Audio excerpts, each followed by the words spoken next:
Greetings, my lovelies. I was recently in Australia, and I had a chance to sit down with Rob Hanson.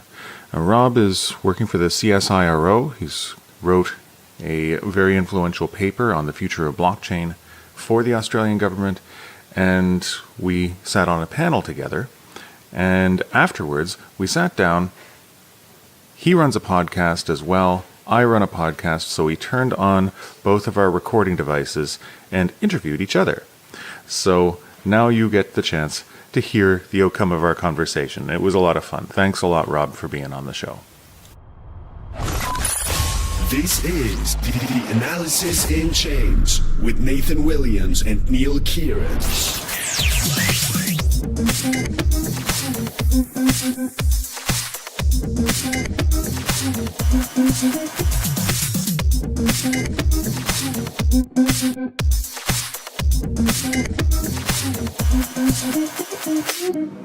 Welcome to Analysis in Chains. I'm Nathan Williams. I am here in Perth, Australia at the Africa Australia Research Forum, and I'm sitting down with Rob Hanson. Hi, Rob. How are you doing? Hi, I'm great, thank you.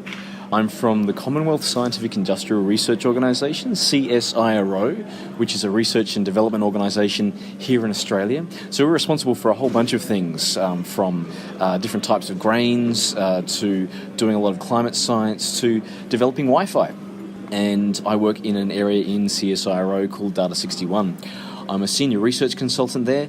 I most recently did a report on blockchain called Distributed Ledgers for the Australian context for 2030, and we looked into the future of where this technology might take us. I've been doing emerging technology for quite some time, and right now I'm currently seconded across to the Australian National University, where I'm working underneath Distinguished Professor Genevieve Bell, and we're establishing a brand new applied science. It's a institute called the Autonomy, Agency and Assurance Institute, or to keep it short, the 3A Institute. We're looking at how you build technology to factor in the human. So how do you think about privacy, safety, security? How do you build technology so the metric is not just productivity, but we're actually talking about human values? So it's been a fantastic day, really interesting talking about use cases for blockchain in the African context, talking about research questions, talking about what we can do with this stuff. It's been quite fascinating. Tell me, what was the key takeaway you had from today? It does reinforce just how nascent this technology is. I think that the people that were here were by and large newcomers to blockchain technology. I had asked at one point how many people own Bitcoin, and exactly one person raised their hand. I asked how many people were familiar with blockchain technology, and there were like 3 people in the back. So this was a group that was familiar with the challenges of Pan-African development, who had heard of blockchain, who were interested but didn't really know or weren't really comfortable with the technology yet. And by the end, we were all sitting down, discussing together new ideas for how this can be introduced, how it can be used in African development. And I'd say that this is indicative of just how transformational this technology has the potential to be. So, Nathan, I'm very interested in your thoughts here. This crowd was very receptive to the technology. They were also very receptive to the constraints and the challenges of the technology. Blockchain, as you mentioned, like AI, like a whole bunch of other emerging technology, has a lot of hype to it. So people are very interested in the technology. They don't necessarily know how to use it, but they want to use it. And what I found here was a very measured look at it in terms of, yes, we can see potential here. How best do we extract that value? And so I thought it was a rather level-headed approach. I was interested from your travels around the world and your interviews. You obviously get different perspectives as to how different countries and different types of people view the technology and how they try to adopt it. What was your view of the way that this crowd was looking at the technology? I would agree with the assessment that it was level-headed, that it was optimistic, and in my experience, most people in other places are much more bullish. It's and that's not necessarily a negative, but just understand there's reasons for the hype. The majority of the hype of blockchain comes because people made a lot of money very quickly.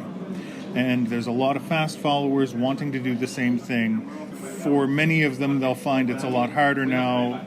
Some of those ships have sailed. It's not that there's no more ships to go on. I mean, there's still possibility to do some really good projects and make some good money. From my perspective, I've been talking a lot with industry, and industry in many places are gung-ho to run pilot projects. They're not betting the farm, they're not betting their existing business on it, but they're going to invest in pilot projects. They want to see things happen. They want to not be left behind. And I think with this forum, there's a lot of cautious optimism, which, is good. And this technology area moves so quickly that I think it has to move fast to take advantage of it and not be left behind. So I think you're absolutely correct there. There's this fear of missing out, and I think one of the things that came out of the conversation on our table at that session towards the end there was talking about how do we get people to consider the technology in order to extract value from it. And one of the points that was raised was the whole diffusion of innovation, how you kind of need an example. And you made a great point about if you give people a simple example about how to put this together, it's like a Meccano kit. If you can put something together and you can see how it works, then you kind of get a sense as to, how does this thing actually work, and that wasn't well phrased, but you know what I mean. So if you get a sense for how it is all put together, then you can start to use it in other contexts. You can start to apply it and start to get real value out of it at the end of the day.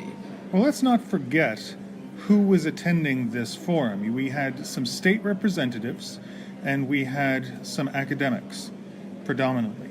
And the people I'm used to talking to are industry leaders, right? And so it is a different crowd.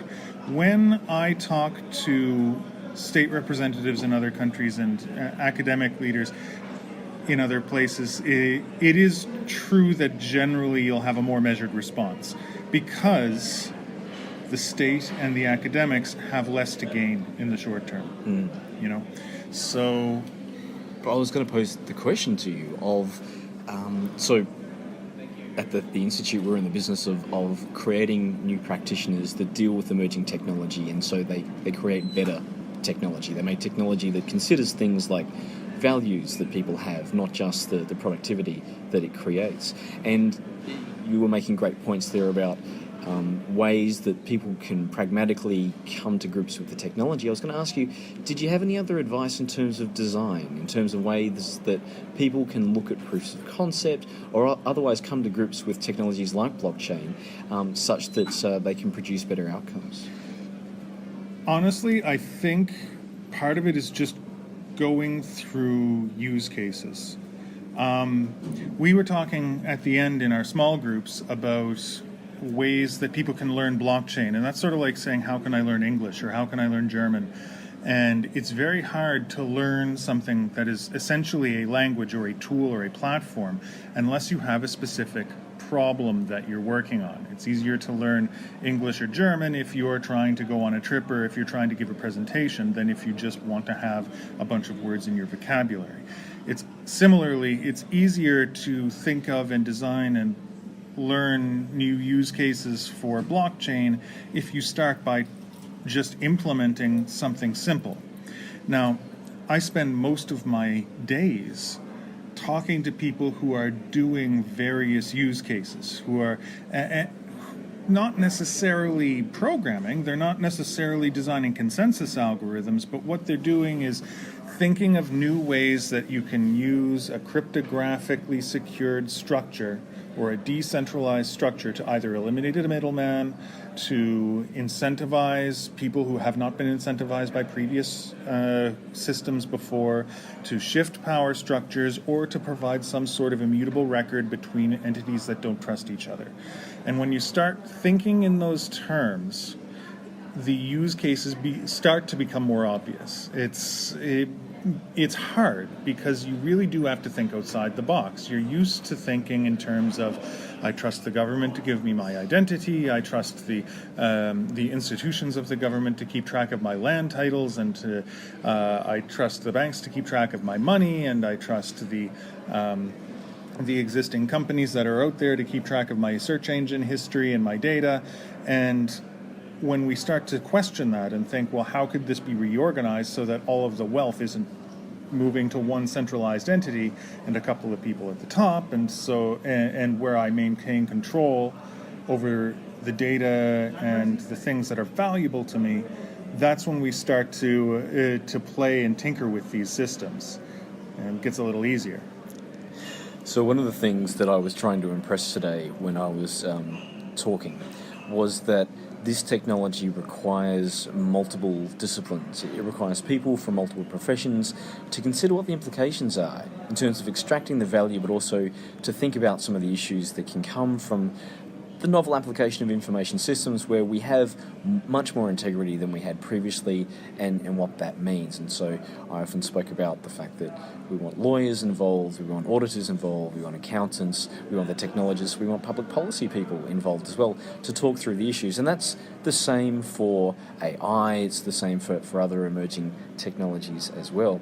You were talking about coming to grips with various use cases, and I think that is fundamentally where it needs to be. It needs to be a pragmatic implementation that helps people get their head around this, and also provides them with the motivation to move forward and create that value at the end of the day. Do you have any thoughts around how to involve these other areas? So we often have people that are in startups, in incubators, coming up with great ideas. How do we start to bring the various people into the tent that we need to bring in to have these generative conversations? Honestly, you might not like the answer, but I think it's by making piles of money. I mean, this is why people were interested in the first place, is the price of Bitcoin went up because investors got involved. And when investors got involved, other people started making money by launching new ICOs, and then everyone's head turned because they didn't want to miss out, and they started asking, well, what is this anyway? And the fundamental issue is that humans are self-interested, and our whole economic development in the world has revolved around this sort of system of self-interested incentives. For better or for worse, it's where we're at.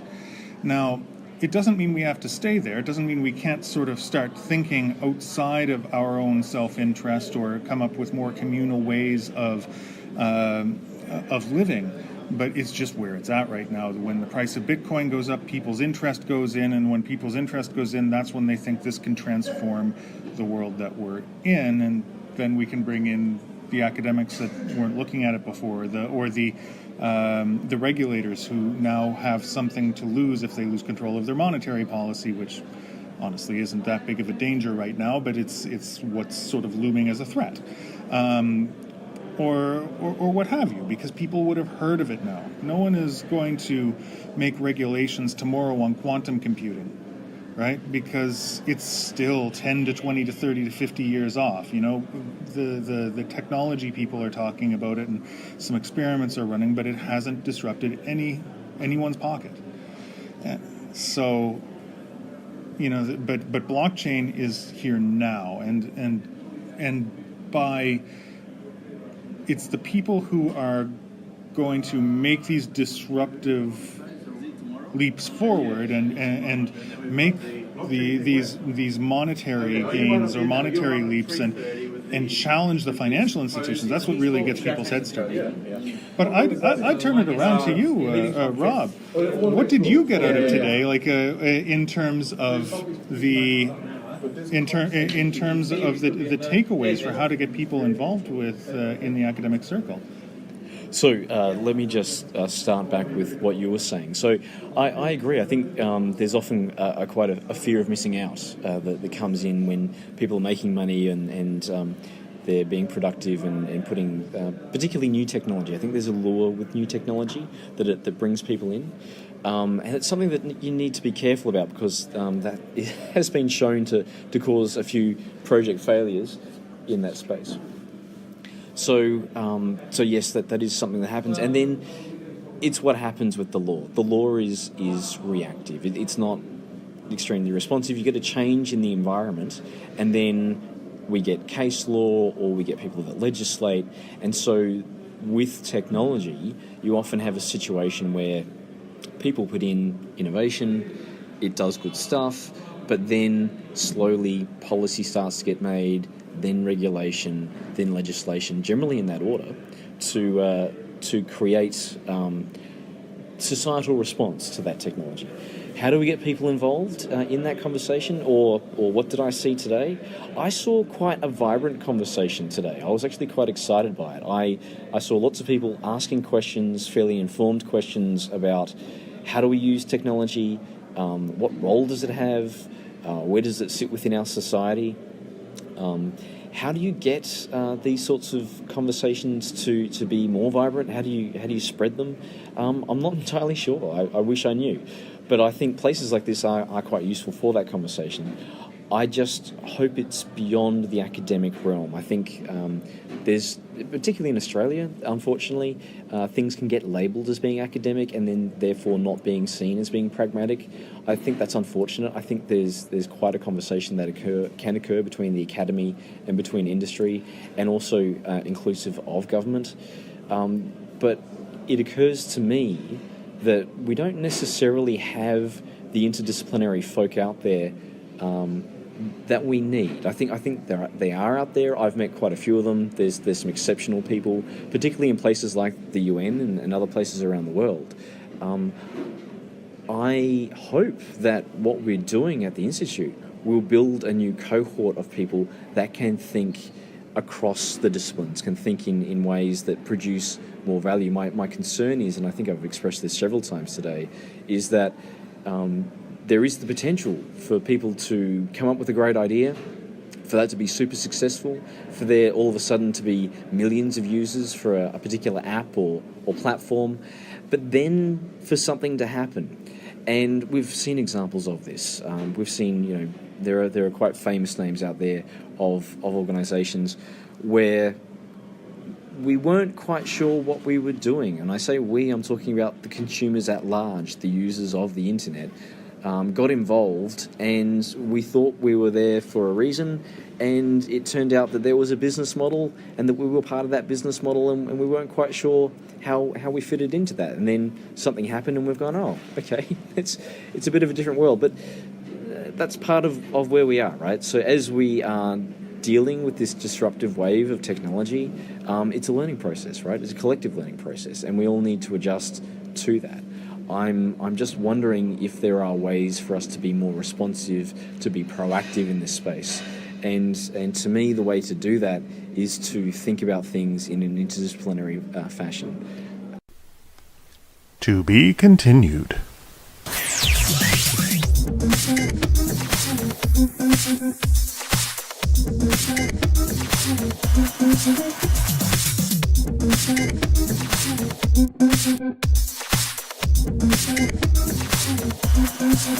Thank you.